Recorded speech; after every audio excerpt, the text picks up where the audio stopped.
매수 영권 3억 1,300만 달러. 아십니까? 이게 나스닥을 사실상 지배하는 7개 회사 임원들의 지난 60일 성적표인 거예요. 거래 32건, 전부 매도. 단 한 주도 안 샀습니다. 단 한 주도요. 근데요, 그 중에 이 한 남자가 혼자서 1억 950만 달러를 챙겼어요. 우리 돈으로 약 1,600억 원입니다. 1,600억. 이게 얼마냐면요, 한 사람이 2달 만에 빌딩 몇 채를 그냥 현금으로 뽑아낸 거예요. 이름은 아자이 푸리, 엔비디아의 글로벌 영업총책임자, 직함은 이그제큐티브 바이스 프레지던트. 자, 젠슨 황이 엔비디아의 얼굴이라면 푸리는 거래가 실제로 성사되는 그 자리에 앉아있는 사람인 겁니다. 아마존 AWS가 언제 GPU를 받을지, 메타가 얼마를 낼지, 오라클이 몇만 장을 예약할지, 이 모든 계약의 최종 가격이 푸리의 테이블에서 조율돼요. 무슨 말이냐면요, 엔비디아의 다음 분기 매출이 어떻게 찍힐지를 회사 안에서 가장 먼저 보는 세 사람 중 한 명이라는 거예요. 그런 사람이 일주일 간격으로 2번에 걸쳐 자기 회사 주식을 각각 5,470만 달러, 5,480만 달러씩 뽑아낸 겁니다. 과거 3년 푸리의 분기 평균 매도액이 얼마였는지 아세요? 약 2천만 달러였어요. 이번 2번은 기존 패턴의 5배인 겁니다. 5배요. 자, 여러분이 TQQQ를 들고 있든 QQQ를 들고 있든 나스닥 100 ETF 한 장이라도 손에 쥐고 있다면 결국 이 8, 9명의 의사결정이 여러분의 계좌를 결정하는 거예요. 엔비디아, 애플, 마이크로소프트, 아마존, 메타, 구글, 테슬라. 매그니피센트 7이라 불리는 7회사가 나스닥 100 지수에서 차지하는 비중이 40%를 넘습니다. 근데 TQQQ는 여기에 3배 레버리지를 거는 거예요. 이 임원들이 오늘 움직이면 여러분의 계좌는 내일 3배의 속도로 따라갑니다. 그래서 이들이 조용히 주식을 내다 팔 때 한 번쯤은 진지하게 물어봐야 하는 거예요. 저 사람들은 지금 자기 회사를 어떻게 보고 있는가? 자, 먼저 전체 지도부터 깔게요. 풀이 1억 950만 달러. 같은 엔비디아에서 이사 마크 스티븐스가 3,850만 달러. CFO 콜레트 크레스가 1,100만 달러. 두 사람이 같은 날 3월 20일에 동반 매도해요. 메타에서는 CFO 수잔 리 혼자 2월 24일과 27일 4번에 걸쳐 7,100만 달러. 아마존에서는 CEO 앤디 제시가 410만 달러. 법무 최고 책임자 데이비드 자폴스키, AWS CEO 맷 가먼까지 3명이 2월 23일부터 24일에 연쇄 매도해요. 같은 아마존의 제품 총괄 더그 해링턴은 4월 14일에 500만 달러. 애플에서는 CEO 팀 쿡 본인이 4월 2일에 1,650만 달러. 리테일 인사 수석 부사장 디어드레 오브라이언이 같은 날 770만 달러. 마이크로소프트에서는 임원 캐슬린 호건 500만 달러. 테슬라 이사 캐슬린 윌슨 톰슨 2회. 12개 인물 32건 3억 1,300만 달러. 그리고 매수요? 단 한 건도 없습니다. 한 명도요.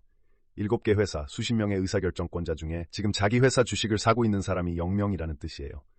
근데 여기서 머릿속에 바로 이 질문이 떠오르실 거예요. 원래 임원들은 매수보다 매도를 훨씬 많이 하지 않나요? 맞습니다. 이게 바로 이번 이야기의 핵심 지점인 거예요. 기업 임원들이 자기 회사 주식을 파는 이유의 80% 이상은요, 2가지 기술적 이유예요. 첫째는 10b5s1 사전 계획 매도. 둘째는 RSU 양도 제한부 주식에 대한 세금 매도. 자, 이 2가지 개념을 이해하지 못하면 모든 임원 매도 뉴스는 공포로 번역됩니다. 이해하고 나면요, 80%의 노이즈가 거치고 진짜 신호 20%가 보이기 시작해요. 그 20%가 이번 3억 1,300만 달러에 숨어 있습니다. 첫 번째, 12일 계획부터 봅시다. 미국 증권법 룰 싱비 1. 2000년에 만들어졌고 2023년 2월에 크게 고쳐졌어요. 개념은 간단합니다. 임원이 나는 앞으로 매달 15일에 내 주식 5만 주를 시장가로 판다라고 서류에 미리 박아놓으면 그 뒤에 내부 정보를 새로 알게 되더라도 이 매도는 내부자 거래로 보지 않겠다는 합의예요. 일종의 면책장치인 거죠.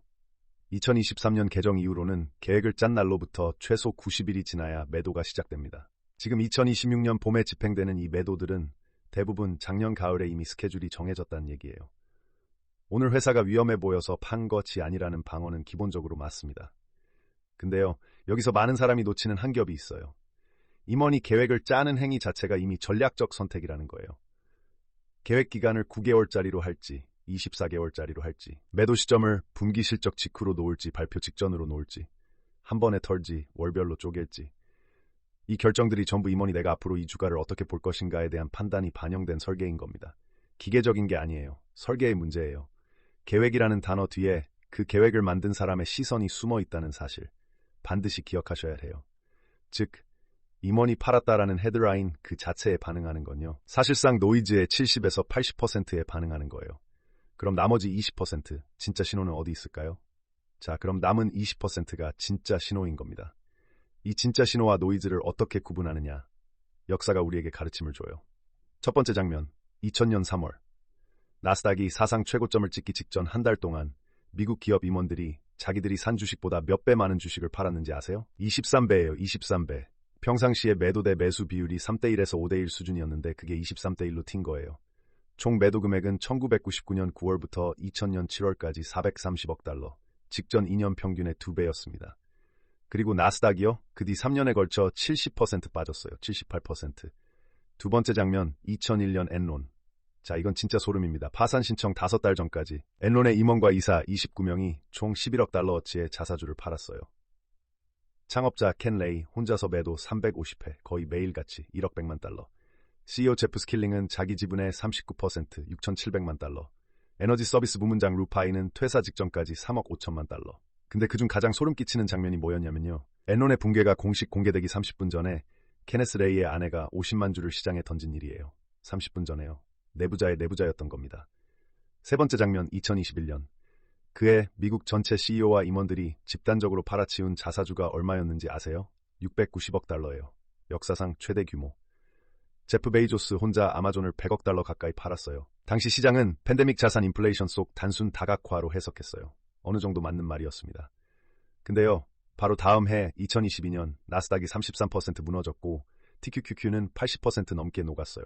80%요? 역사는 하나의 패턴을 반복합니다. 임원들의 집단적 매도 쏠림은 시장 고점 근처에서 자주 관측되는 거예요. 원인은 아닙니다. 그러나 신호로는 반복적으로 나타나요. 자, 이제 결정적인 질문입니다. 2026년 봄에 이 3억 1,300만 달러는 이 세 장면 중 어디와 닮았는가? 절대 규모로만 보면 2021년에 수백억 달러에는 한참 못 미칩니다. 엔론급 단일 종목 참사도 아니에요. 그러나 규모가 작으니 안심은 너무 쉬운 결론인 겁니다. 저희가 보는 것은 규모가 아니에요. 패턴이에요. 집단성, 시점, 설계. 그런 눈으로 32건을 다시 보면요. 그 안에 평범한 세금 매도와 섞여 있으면서도 유독 돌출되는 세 건이 있습니다. 첫 번째, 애플의 CEO 플러스 수석 부사장 동시 매도. 4월 2일 팀 쿡 1,650만 달러. 같은 날 수석 부사장 디어드레 오브라이언 770만 달러. 한 회사의 최고 경영자와 수석 부사장이 같은 날 동시에 매도를 터뜨리는 게 흔한 풍경입니까? 아니에요. 근데 여기서 끝이 아니에요. 그로부터 18일 뒤 애플이 공식 발표를 냅니다. 팀 쿡이 9월 1일부로 이그제큐티브 체어맨으로 물러나고 하드웨어 엔지니어링 수석 부사장 존 터너스가 차기 CEO로 승계한다. 2011년 스티브 잡스에서 쿡으로 넘어간 이후 애플 최초의 CEO 교체인 겁니다. 자, 12.5일 계획은 몇 달 전에 짠 스케줄이라는 방어가 있어요. 근데요, 언제, 어떤 규모로, 얼마 간격으로 스케줄을 설계했느냐는 이미 후임자 발표 일정을 염두에 둔 설계일 가능성을 배제하기 어렵습니다. 팀 쿡 같은 사람의 매도 타이밍이요. 우연이라 부르기에는 맞물림이 너무 정확한 거예요. 두 번째, 메타 CFO 수잔 리의 단일 인물 7,100만 달러. 한 명의 CFO가 나흘 동안 4번에 걸쳐 7천만 달러를 뽑아낸 거예요. 그 자체로 이례적입니다. 리가 2025년 한 해 동안 집행한 전체 매도액을 넘어선 규모를 단 나흘에 해치운 겁니다. 나흘에요. CFO가 누구예요? 회사의 숫자를 마지막에 확정하는 사람이에요. 매출, 가이던스, 마진, 자본 지출, 이 모든 수치의 최종본을 누구보다 먼저 봅니다. 그런 사람이 실적 발표 시즌 직전에 자기 지분을 집중적으로 뽑아낸 사례가요? 역사적으로 긍정적 시그널이었던 적이 거의 없어요. 세 번째, 프리의 1억 달러. 이건 단일 규모의 돌출입니다. 프리의 과거 3년 분기 평균 매도가 2천만 달러였다는 사실, 그리고 두 번의 매도가 모두 엔비디아 시가총액이 세계 1위로 고정된 시기에 집중됐다는 사실. 이 둘을 겹쳐보면요, 이건 평소 스케줄로 완전히 설명되지 않습니다. 프리가 앉아있는 자리가 무엇을 보는 자리인지를 생각하면 이 5배의 돌출은요, 단순 세금 매도로 지우고 넘기기 어려운 겁니다. 자, 저희의 결론은 단정적이지 않습니다. 3억 1,300만 달러의 대부분, 아마 80% 이상은 노이즈예요. 근데요, 그 안에 섞여있는 이 세 건은 평범한 세금 매도로 덮기에는 설계의 손끝이 너무 또렷한 겁니다. 닷컴 23대1도 아니고 엔론 11억 달러도 아닙니다. 그러나 2021년 고점 부근의 집단 쏠림에 더 가까운 패턴이 최소한 이 세 건에서는 관찰돼요. 저희가 여러분께 드리고 싶은 건요, 경보가 아닙니다. 필터예요. 앞으로 임원 매도라는 헤드라인을 보실 때 다음 4가지를 분리해서 보시면 노이즈와 시그널이 갈라집니다. 첫째, 매도자의 직책이 CFO나 CEO인가 아니면 일반 임원인가. 숫자의 흐름을 보는 사람일수록 시그널 밀도가 높아요. 둘째, 그 사람의 과거 분기 평균 매도 대비 몇 배인가. 3배를 넘는 단일 매도는요, 스케줄로 설명되기 어렵습니다. 셋째, 같은 회사 여러 임원이 비슷한 시기에 같은 방향으로 움직이는가. 집단성은 개인성보다 무서워요. 넷째, 그 매도가 실적 발표, 경영진 교체, 대형 공시 같은 기업 이벤트와 시간적으로 어떻게 얽혀 있는가. 설계의 손끝은 여기서 드러나는 겁니다.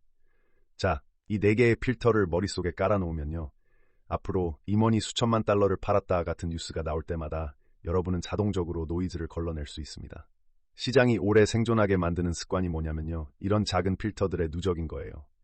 시장은 대부분의 시간 동안 임원들의 개인적 사정을 노이즈로 가격에 반영해요. 아주 가끔 임원들의 집단적 패턴이 진짜 시그널로 바뀌는 겁니다. 그 변곡점을 남들보다 하루라도 먼저 읽어내느냐가요.